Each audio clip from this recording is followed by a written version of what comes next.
வணக்கம். நான் உங்கள் மதுசூதனன் கலைச்செல்வன். தினமொரு கதை நிகழ்ச்சியில் இன்று உங்களை சந்திப்பதில் மகிழ்ச்சி கொள்கிறேன். வழி தெரியாது வாழ்க்கை பயணத்திலே நின்ற இடத்தில் தத்தித் தவிப்பவர்களுக்கு முருகப்பெருமானுடைய அருள் அவர்களை முன்னின்று அழைத்துச் செல்லும் என்ற இந்த தாத்பரியத்தை, இந்த கருத்தை ஒற்றி பல்வேறு கதைகளை நாம் பார்க்க முடிகிறது. புராண காலங்கள் தொடங்கி வரலாற்று காலத்தில் கூட பல ஆச்சாரியர்களுக்கும் அவர்கள் வாழ்க்கை பயணத்திலே எதை நோக்கி செல்லுகிறோம், எதை பெற விழைகிறோம் என்று தெரியாது தவித்து நின்றபோது முருகப்பெருமானுடைய திருவருள் அவர்களை வழிநடத்திச் சென்ற விதத்தை பல்வேறு நிகழ்ச்சிகள் மூலமாக அறிய முடிகிறது. ஸ்ரீமத் பாம்பன் சுவாமிகள் சொல்லுவார், வானம் கிழித்து விழித்திடினும் கான மயில் முருகன் கைவந்து உதவும் என்பார். வானமே கிழிந்து இடிந்து விழும் நேரத்தில் கூட முருகப்பெருமானுடைய திருவருள் துணை நிற்கும் என்று சொல்லுவார். அந்த படிக்கு எத்தனை நிலையில் இருப்பவர்களையும், அவர்கள் என்ன கற்றவர்கள், அவர்களுக்கு முருகன் என்ற தத்துவத்தை பற்றி தெரியுமா, அவர்கள் வேத வேதாந்தமெல்லாம் வாசித்தவர்களா, இதையெல்லாம் கருத்தில் கொள்ளாது எளியவர்க்கு எளியவனாக ஏழைகளினுடைய துயர் துடைக்க வந்த வடிவமாக முருகப்பெருமான் அவர்கள் முன்னின்று உதவக்கூடிய நிகழ்ச்சியை பல இடங்களில் பார்க்க முடிகிறது. அந்த விதத்தில்தான் பல நேரங்களிலும் யாத்திரையாக புறப்பட்டு சென்ற அடியார்கள் முருகப்பெருமானால் வழிநடத்தப்பட்ட விதத்தை பல்வேறு புராணங்கள் மூலமாக அறிய முடிகிறது. அருணகிரி பெருமானை விராலிமலைக்கு அழைத்த செய்தியும், ஔவையாருக்கு வழிநடத்தி அழைத்துச் சென்ற செய்தியும், பாம்பன் சுவாமிகளுக்கு தான் இருக்கும் இடத்தை காண்பித்தது என்று இப்படி பல்வேறு வரலாற்று நிகழ்ச்சிகள் மூலமாகவே முருகப்பெருமான் அருளிய விதத்தை அறிந்து கொள்ள முடியும். அந்த நிலையில் இன்றைக்கு நாம் பார்க்கவிருக்கும் கதை 8ஆம் நூற்றாண்டில் நடந்த நிகழ்ச்சி. ஆனால் 8ஆம் நூற்றாண்டில் நடந்த அந்த நிகழ்ச்சியும் அது சார்ந்த இடமும் காலவசத்தால் மறந்து போக சில நூற்றாண்டுகளுக்கு முன்பாக தான் அவ்விடத்தில் நிகழ்த்திய திருவிளையாடலை மீண்டும் காண்பித்து கொடுத்தானாம் கந்தக்கடவுள். எங்கே இருக்கிறது இந்த தலம்? திருமுதுகுன்றம் என்றழைக்கப்படும் மிகவும் பழமையான தலம். நாம் பேச்சு வழக்கிலே விருத்தாச்சலம் என்று அழைக்கும் அந்த திருத்தலம் பாடல் பெற்ற தலம், மிகவும் தொன்மையானது. அங்கே பல்வேறு அரசர்களால் செய்யப்பட்ட திருப்பணிக்கு சான்றாக கோயிலினுடைய கட்டிடக்கலையும் கல்வெட்டு செய்திகளும் துணையாக நிற்கின்றன. அத்தகைய புகழ்பெற்ற அந்த தலத்திற்கு சுந்தரமூர்த்தி சுவாமிகள் அந்த தலத்திற்கு எழுந்தருள வேண்டிய நிலை. ஆனால் சுந்தரர் விருத்தாச்சலத்திற்கு வரும் வழியறியாது வழிமாறி செல்ல இருந்த நிலையிலே முருகப்பெருமானை கொண்டு விருத்தகிரீஸ்வர பெருமான் சுந்தரருக்கு வழிகாட்டி தன்னிடம் அழைத்து வரும்படியாக செய்தார் என்று ஒரு புராண செய்தி. இப்படி ஒரு செய்தி பெரிய புராணத்தில் இல்லை என்றாலும் பல்வேறு ஆலயங்கள் பல காலங்களில் அந்த ஆச்சாரியர்கள் வாழ்க்கை வரலாற்றோடு தொடர்புடைய செய்திகளை தத்தமது ஆக்கிக் கொண்டு அதை ஒரு வரலாற்று நிகழ்ச்சியாகவே பேசி வர பார்க்கிறோம். அந்த விதத்தில்தான் பெரிய புராணத்தில் இல்லாத இந்த சுவையான ஒரு செய்தி நமக்கு கிடைக்கிறது. விருத்தாச்சலம் தலத்தை வந்து அடைவதற்கு சுந்தரமூர்த்தி பெருமானுக்கு வழிகாட்டினானாம் கந்தக்கடவுள். அதையும் விருத்தகிரீஸ்வர பெருமானே சொல்ல முருகப்பெருமான் அவருக்கு வழிகாட்டினான் என்று சொல்லப்படுகிறது. இந்த நிகழ்ச்சி எங்கே நடந்தது? அந்த விருத்தாச்சலத்திற்கு அருகிலேயே இருக்கக்கூடிய ஒரு நகரம். அது இன்றைக்குத்தான் ஒரு ஊராக உருவெடுத்திருக்கிறது. சில நூற்றாண்டுகளுக்கு முன்பாக அந்த பகுதி எங்கும் கொளஞ்சி மரங்கள் நிறைந்திருந்த பகுதியாம். கொளஞ்சி எனப்படுவது இந்த பகுதியிலே தமிழகத்தில் நாம் பார்க்கக்கூடிய பாரம்பரியமான ஒரு மரவகை. அந்த மரம் அது பல்வேறு மருத்துவ குணங்கள் உடையதாக சொல்லப்படுவது. அந்த மரங்கள் அடர்ந்த காடாக வளர்ந்திருந்ததாம். அந்த பகுதிக்கு அருகிலே சுந்தரமூர்த்தி சுவாமிகள் யாத்திரையாக செல்லுகிறார். அருகில் இருக்கும் விருத்தாச்சலத்திற்கு செல்ல வேண்டி ஆசை. ஆனால் எப்படி சென்று அடைவது என்று தெரியாமல் நின்ற நேரத்தில் முருகப்பெருமானை அனுப்பி வைத்தாராம் விருத்தகிரீஸ்வரர். அந்த கொளஞ்சி மரங்களுக்கு நடுவே முருகப்பெருமான் அப்பனுக்கு பாடம் சொன்னவனான ஞான கந்த கடவுள் கொளஞ்சி மரத்திற்கு நடுவே ஒரு பீடத்தின் மேல் கொளஞ்சி அப்பராகவே தோன்றினார் என்று அறியப்படுகிறது. அந்த பீடம்தான் இன்று வரையிலும் அந்த ஆலயத்தின் வழிபாட்டில் இருக்கக்கூடிய இறை வடிவம். முருகப்பெருமான் தோன்றி அருளி சுந்தரருக்கு திருமுதுகுன்றத்தை அடைவதற்கு வழி காண்பித்து கொடுத்தார். அந்த வழியையே பின்பற்றி சென்று திருமுதுகுன்றத்தை அடைந்து சுந்தரரும் இறைவனிடம் பாடல் பாடி பொன் வேண்டி அதையும் பெற்று அதன் பிறகு தன்னுடைய யாத்திரையை தொடர்ந்தார்.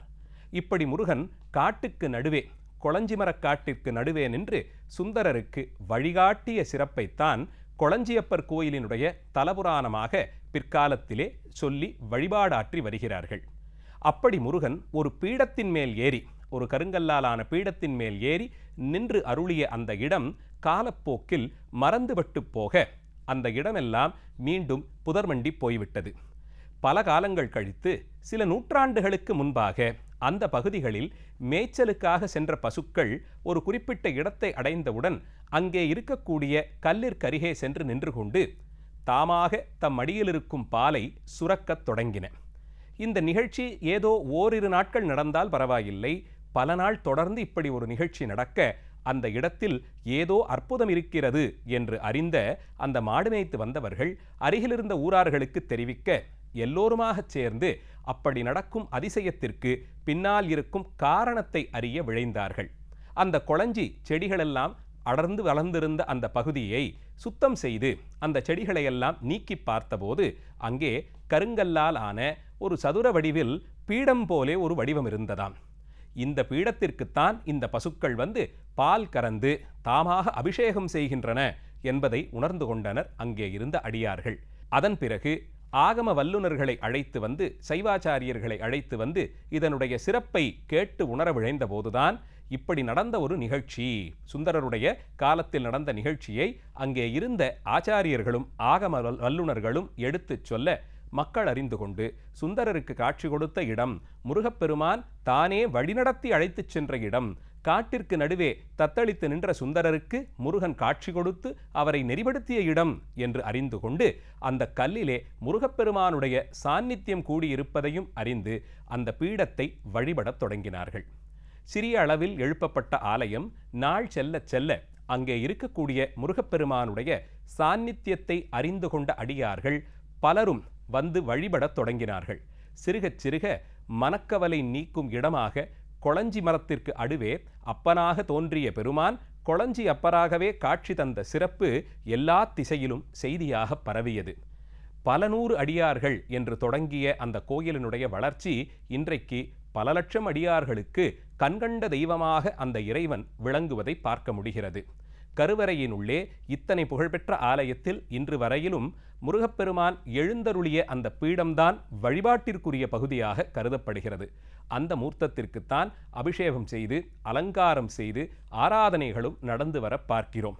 மக்கள் கண்டு மனதிற்குள்ளே அந்த திருவுருவை வாங்கி கொள்ளுவதற்கு வசதியாக அந்த பீடத்தின் மேல் அழகாக முருகப்பெருமானுடைய சக்தியாயுதமாய் விளங்கும் ஒரு வேலை சார்த்தி வைத்தும் அந்த பீடத்திற்கே கண்மலர், திருநீற்றுப்பட்டை முதலியவைகளை சாற்றி மலர்களால் அலங்கரித்து வழிபாடும் செய்து வருகிறார்கள். பல விழாக்கள் ஆண்டுதோறும் நடக்கக்கூடிய ஆலயம். அளவிலே சிறிய ஆலயமாக இருந்தாலும் தெய்வ சாநித்தியம் அங்கே பெருக்கெடுத்தோடி வருவதை அதை வந்து தரிசித்துச் செல்லும் அடியார்கள் சொல்லுவதிலிருந்தே அறிந்து கொள்ள முடிகிறது. சித்தர்கள் நிறைய பேர் அந்த ஆலயத்தோடு தொடர்புபடுத்தி அவர்களுடைய வரலாறும் அதிலே சேர்த்தே சொல்லப்படுகிறது. உதாரணத்திற்கு 18 சித்தர்களிலே மிகவும் பெயர் பெற்றவராய் விளங்கும் பாம்பாட்டி சித்தர், அவருடைய குருநாதராக அறியப்படும் அகப்பை சித்தர் என்பவர் இந்த முருகனையே தனக்கு தெய்வமாக கருதி வணங்கி வழிபட்டு இந்த ஆலயத்தினுள்ளேயே அவர் சமாதி கூடினார் என்று சொல்லப்படுகிறது. சாதாரணமாக சித்தர்கள் சமாதி அடைந்த இடம் அது ஜீவசமாதியோ அல்லது அவர்களை எழுந்தருளச் செய்த இடமோ நிறைய குருவருளுக்கான இடமாக பார்க்கப்படுகிறது. நமக்கான ஒரு ஆச்சாரியர் போலே அவரை சென்று பற்றி கொண்டு அவரை வழிபட்டு உய்ந்தவர்கள் நிறைய பேர்கள் உண்டு. அந்த வரிசையில் அகப்பை சித்தர் சமாதி கூடியதாக கொளஞ்சியப்பர் ஆலயத்தை பற்றிய செய்தி நமக்கு கிடைக்கிறது. இது தவிர ஆண்டுதோறும் நிறைய விழாக்கள் நடக்கக்கூடிய சிறப்பை அந்த இடத்திலே பார்க்கிறோம். ஒரு பீடத்தில் வடிவமில்லா நிலையிலே அப்படியே முருகப்பெருமானை வரித்து வழிபடலாமா என்று கேட்டால் நிச்சயமாக செய்யலாம். சிவலிங்க மூர்த்தத்தை சிவாலயந்தோறும் சென்று வழிபடுகிறோம். அந்த லிங்கபானத்திலே இறைவனுடைய திருவுருவம் பொறிக்கப்படாத போதும் இறைவனுடைய சாநித்தியம், அந்த தத்துவம் அதிலே வெளிப்பட பார்க்கிறோம். அதுபோலே இறைவன் எழுந்தருளிய இடமெல்லாம், எழுந்தருளுதல் என்றால் அந்த இடத்திலே எந்த ஆசனத்தின் மீது அமர்ந்தாரோ அதுவே வழிபடுவதற்குரிய இடமாகிறது. அவருடைய சாநித்தியம் அதிலே கலந்திருக்க பார்க்கிறோம். அது நாள்பட தொடர்ந்து அபிஷேகங்கள், அலங்காரம் செய்து வழிபாடு என்று இப்படி நிறைய வழிபாடுகள் நடைபெறும் போது அந்த இறை சாநித்தியம் அங்கே வரும் அன்பர்களுக்கு அருள் தருவதாகவே அமைந்துவிட பார்க்கிறோம். கொளஞ்சியப்பரினுடைய ஆலயம் சில நூற்றாண்டுகளுக்கு முன்பாக பிரபலமடைந்தது என்றாலும் அது 8ஆம் நூற்றாண்டு சுந்தரமூர்த்தி சுவாமிகளுடைய வாழ்க்கை வரலாற்றோடு தொடர்புடையதாய் இருக்க பார்க்கிறோம். வேண்டுதல் அந்த பகுதியிலே பிரபலமாக இருப்பது கொளஞ்சியப்பர் கோவிலுக்குத்தான். எந்த நிலையில் இருக்கும் அன்பர்களும் தங்களால் இயன்ற அளவிலே ஒரு வேலை செய்து அந்த முருகப்பெருமானுக்கு காணிக்கையாக சாத்துவதை அந்த பகுதிகளிலே பிரபலமான வேண்டுதலாக வைத்திருக்கிறார்கள். முருகப்பெருமான் எழுந்தருடைய பீடம் எப்படி வழிபாட்டிற்குரியதோ அதுபோலே ஒரு வேல், அதை அப்படியே நட்டு வைத்து பூசித்தாலும் முருகனை வழிபட்ட பலன் முழுமையாக கிடைக்கும். வேலை கொண்டு என்ன செய்யலாம் என்று கேட்டால் பகை தீர்ந்துவிடும் என்று எல்லோரும் பல பிரபலமாக சொல்லுவார்கள். அது பகை என்பது ஏதோ வெளியே இருக்கும் பகை இல்லை. போட்டி, பொறாமை முதலியவைகள் எல்லாம் நமக்கு உள்ளிருந்து தோன்றுகின்றனவே, அவைகள்தான் நம்மை அழிக்கக்கூடிய பகைகள். அந்த பகைகளையெல்லாம் ஞானமாகிற வேல் கொண்டு தாக்கி அவற்றிலிருந்து நாம் விடுபட்டு எப்போதும் அமைதியான ஒரு வாழ்க்கையை வாழ்வதற்கு வேல் பூசை செய்து வருகிறோம். அப்படியான வேலையே முருகனுக்கு காணிக்கையாக்கி வழிபடும் அன்பர்கள் கொளஞ்சியப்பர் ஆலயத்தில் நிறைய பேர் இருக்க பார்க்கிறோம். அந்த பிரதேசத்திலே கொளஞ்சியப்பரை குலதெய்வமாகவே பல குடும்பங்கள் இன்று கொண்டிருக்கக்கூடியதையும் அந்த கோயிலினுடைய சிறப்பு மூலமாக அறிய முடிகிறது. பல பிரார்த்தனைகளை அந்த முருகப்பெருமானுக்கென்று அவர்கள் நேர்த்திக்கடனாக செலுத்துவதை பார்த்தால் அவர்கள் வேண்டுதல்களை கொளஞ்சியப்பர் எத்தனை சீக்கிரமாக நடத்தி கொடுத்தார் என்பதையும் அறிந்து கொள்ள முடிகிறது. அந்த இறைவனை பற்றி அந்த பகுதிகளிலே இருந்து வந்த பல தமிழ் புலவர்கள் அவரை புகழ்ந்து பாடல்கள் பாடி அவற்றை தோத்திரங்களாக ஓதி வருவதையும் பார்க்க முடிகிறது. வேண்டியவர்களுக்கு வேண்டியவற்றையெல்லாம் தரக்கூடிய கண்கண்ட தெய்வ வடிவமாக இருக்கக்கூடிய கொளஞ்சியப்பர் அந்த பிரதேசத்தில் மிகவும் பிரபலமாகவே இருக்கிறார். இன்னும் பிரபலமாக அந்த பகுதியிலே வழக்குகள் தீர்த்து கொள்ள முடியாமல் போகும்போது, சச்சரவுகள் ஏற்படும் போது முருகப்பெருமானையே இதற்கு நடுவராக அழைக்கிறேன், அவர் முன்பாக சத்தியம் என்றும் வெல்லும் என்ற கருத்திலே பிராது அவரவர்களுக்கு இருக்கக்கூடிய குறைகளை, அவர்கள் சாட்டக்கூடிய குற்றத்தை ஒரு சீட்டிலே, ஒரு காகித சீட்டிலே எழுதி அதை இறைவனிடம் ஒப்படைப்பது போலே கருதி கோயிலிலே கொடுத்து விடுவார்கள். தவறு செய்தவர்கள் யாராக இருந்தாலும் இரண்டு விதமாக, ஒன்று அவர்களுக்கு கனவிலேயே முருகன் தோன்றி அவர்களுக்கு எச்சரிக்கை விடுத்தும் உபதேசம் செய்துமாக, மற்றொன்று அவர்களை தண்டித்து நல்வழிப்படுத்துவதாக என்று இவர்கள் மனக்கஷ்டத்தை எழுதி கொடுத்தார்களே, அதற்கு முருகப்பெருமான் விடையாக இப்படி அதை செய்து கொடுப்பார். அதற்கான முயற்சி முருகப்பெருமான் மூலமாகவே நடைபெற்று நமக்கான நியாய தீர்ப்பு கிடைத்துவிடும் என்பதும் ஒரு பிரபல நம்பிக்கை. அது ஊரளவில் தொடங்கியது.